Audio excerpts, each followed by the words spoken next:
Okay, in this video, I'm going to talk about the pros and cons of living in the Strip District, Pittsburgh, Pennsylvania, downtown. Are you ready? Let's make it happen.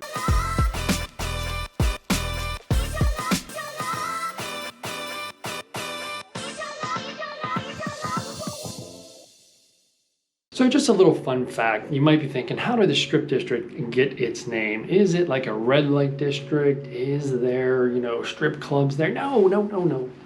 None of that stuff.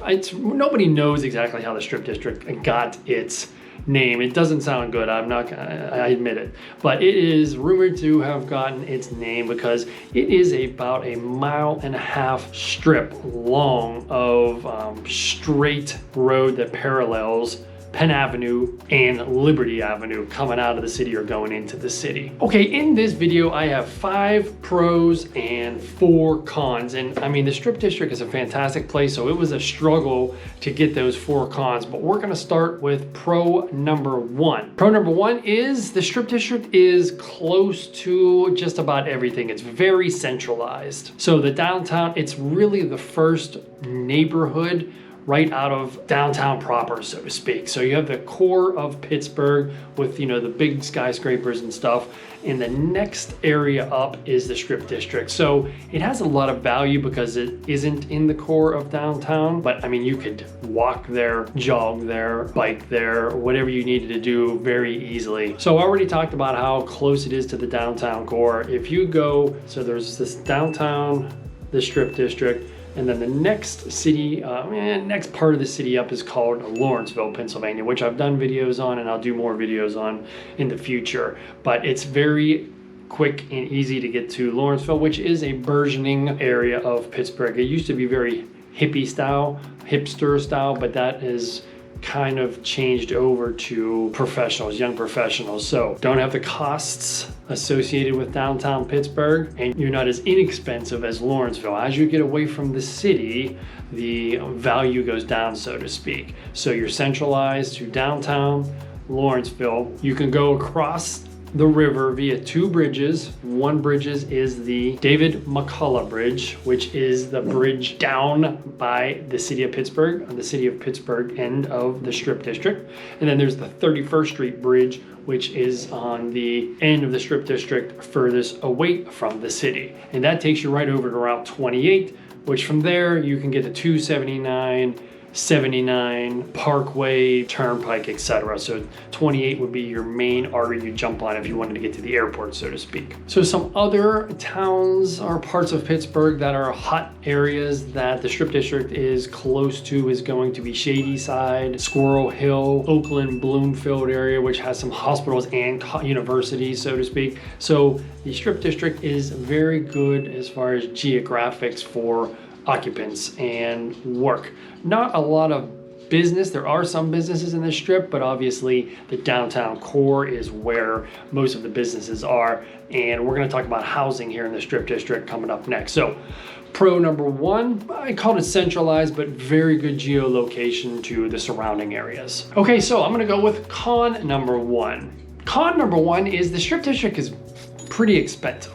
The median rent is around $1,800 per month versus the national average, which is about half of that, $950 a month. Home median prices are around $381,000. If we were to look at a rent versus own, 87% actually rent in the Strip District. Now, there was, decades ago, there was lower income housing there that kind of got converted over to a lot of buildings. There's the auto milk factory. There's other buildings that were, the buildings stood, but they gutted them and converted them into mostly apartments. And as a matter of fact, nowadays they're building brand new out of the ground apartment buildings down in the Strip District. So for example, for some for sale properties down in the Strip District, you have the $1 million residences of 2,500 Smallman.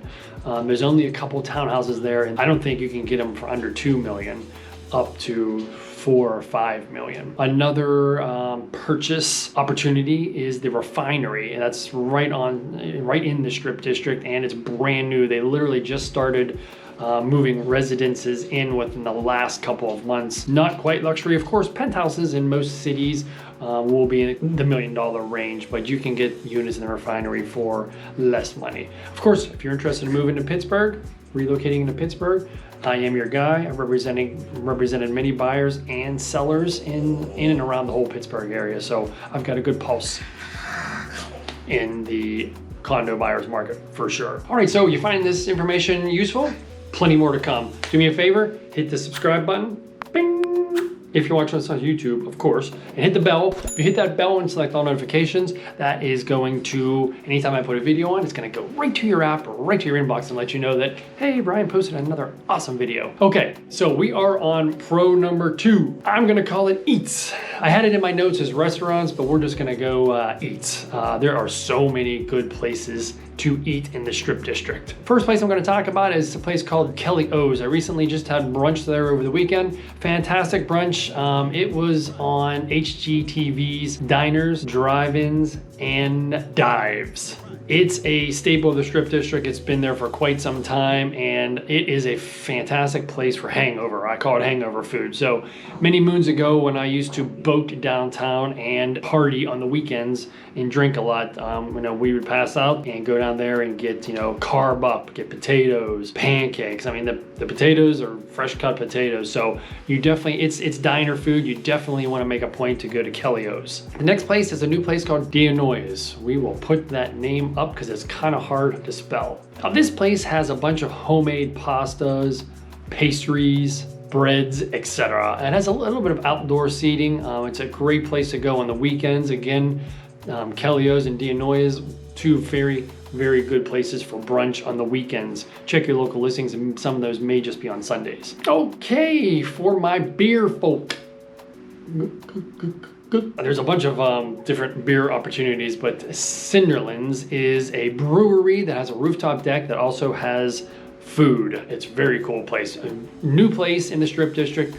Great place for gathering, hanging out, business meetings, dates, etc. They also have their drafts at various grocery stores around the Pittsburgh area and even other bars. So next place I want to talk about is Woolies. Woolies Fish Market. You cannot sit down and eat there, but this is where if you like fish, this is our best option for getting fresh fish in the city of Pittsburgh and taking it home and preparing it yourself. I had a mother send me a note and say it's a great place to take the kids because they could hold the live lobsters and stuff. So it's kind of like a little bit of entertainment while you shop. One of my favorite places, Roland's Bar and Grill, which is right on the main area of Strip District. It's 2 levels. It's kind of bar food-ish, but a little better than bar food. It has outdoor seating on the main floor, and then you can go up to the second floor, and there's outdoor seating on the deck up there.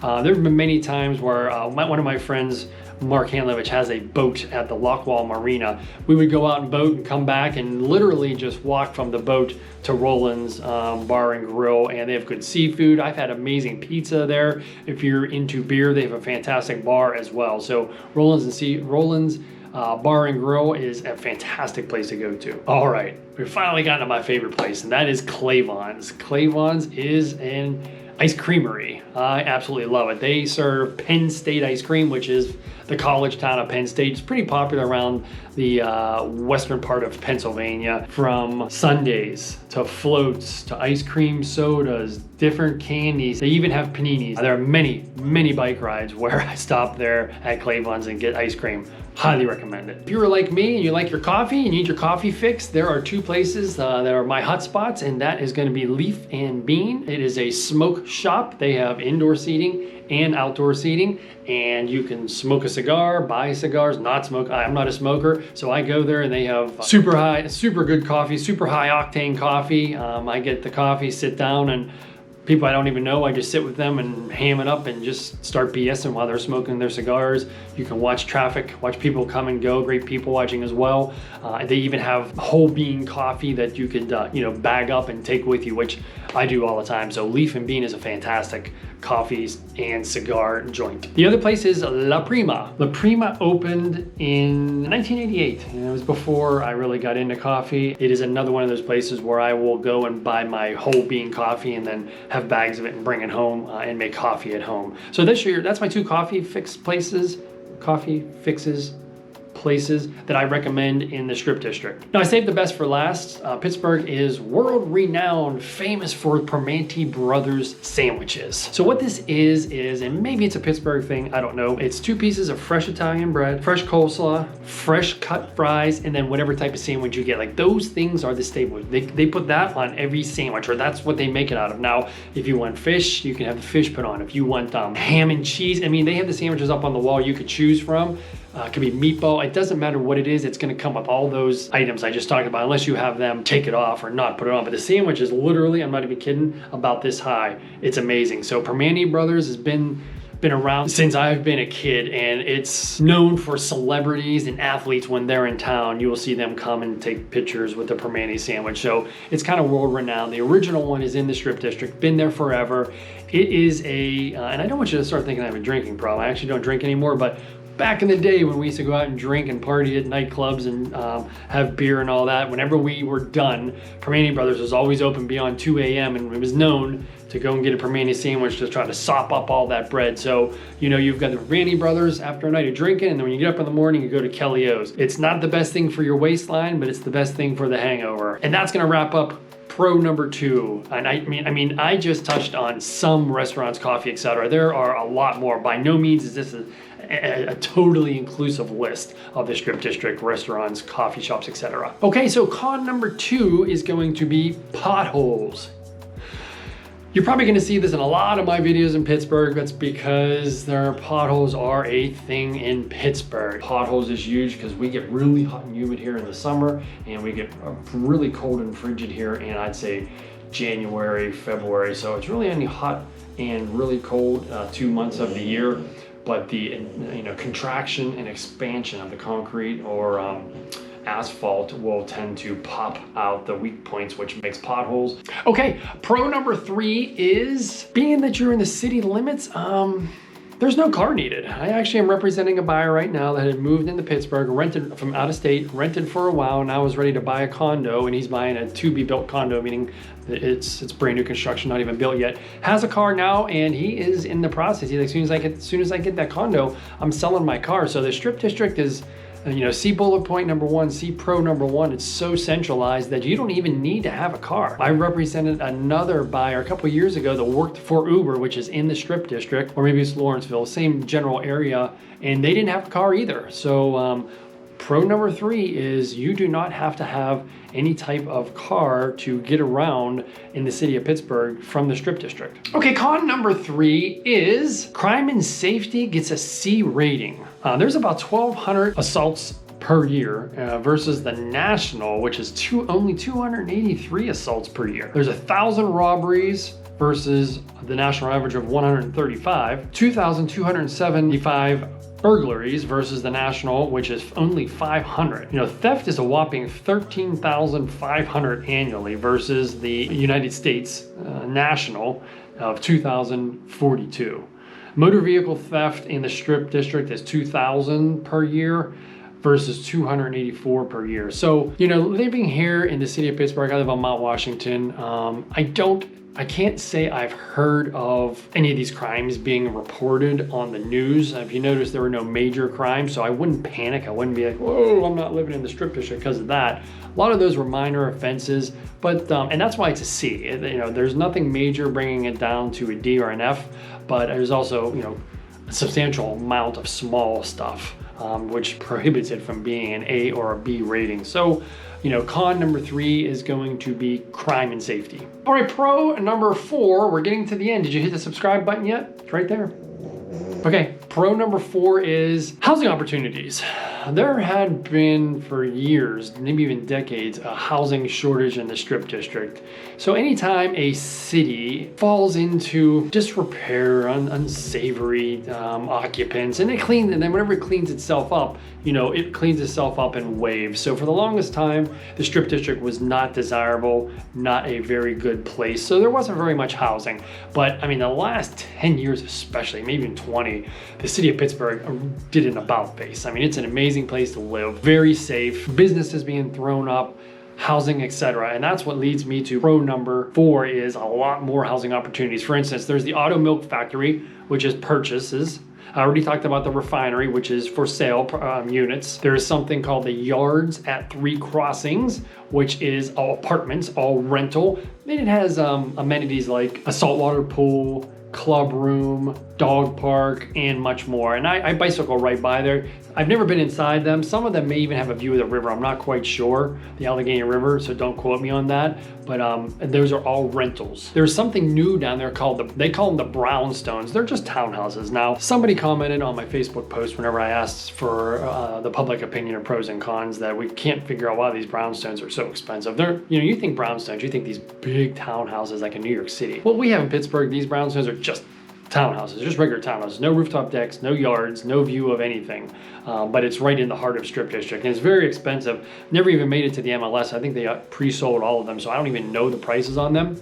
But it's kind of an anomaly on why people would pay that much money for having that small amount of amenities. I guess it's just living in the Strip District area, not being a condo. You're definitely not going to get a freestanding home in the city limits. So brownstones is another opportunity.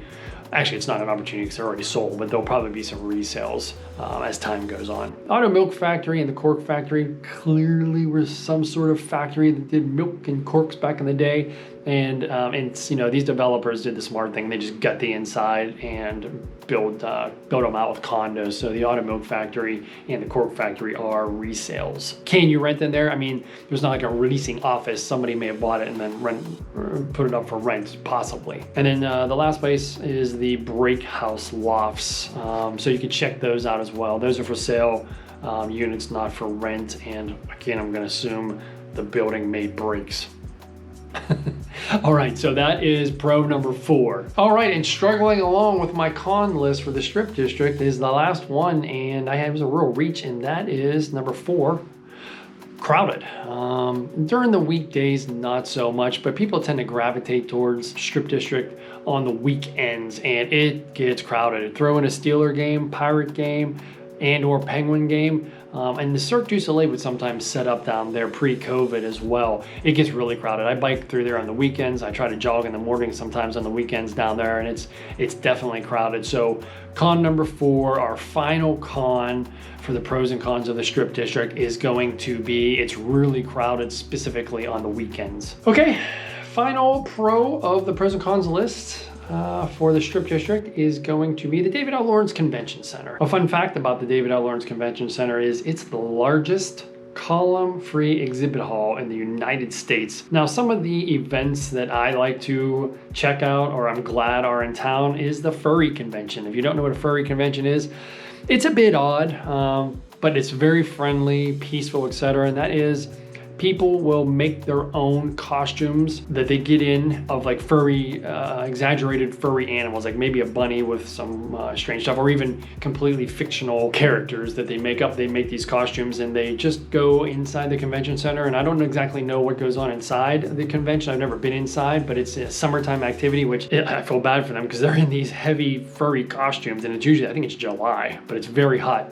I usually bike around there, and we always see them. They'll go down to the point and hang out. So the reason why I like it is because it's just so peaceful. And in a world where things are kind of nutty right now, it's always nice to have a peaceful convention. The Pittsburgh International Home and Garden Show is there. That place has taken a lot of money out of my pocket.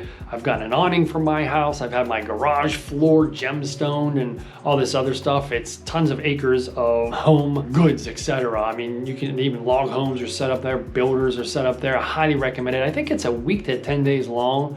I usually go during the weekdays where it's a little less crowded. It makes it a little more efficient. They have some live jazz playing out in the common area and food and stuff. So it's a great place to take the kids, or if you're buying a house, building a house, renovating a house, whatever, you can check it out and get a bunch of info, and you can get home show discounts. I don't know how well they are, but that's one of the things that is at the David L. Lawrence Convention Center, another peaceful, harmonious type of event. They also rent it out for work and or private events. The brokerage I work for, Remax, had a part of it rented off, and we had like a spring sales rah-rah type event a couple years ago that I absolutely loved. There's also a beer fest and an RV fest at the convention center. Various car conventions, and the International Auto Show is one of the last things I'll talk about that is at the convention center, exotic cars, brand new models, etc. So a lot of these are wintertime activities because the weather is inclement here in Pittsburgh. So listen, that's the list. 5 pros, 4 cons of living in the Strip District, and I hope you find that advantageous. Please comment below if you're reviewing this on social media and or YouTube. If you received it via email or any other platform, reply with your thoughts, additions, subtractions, etc.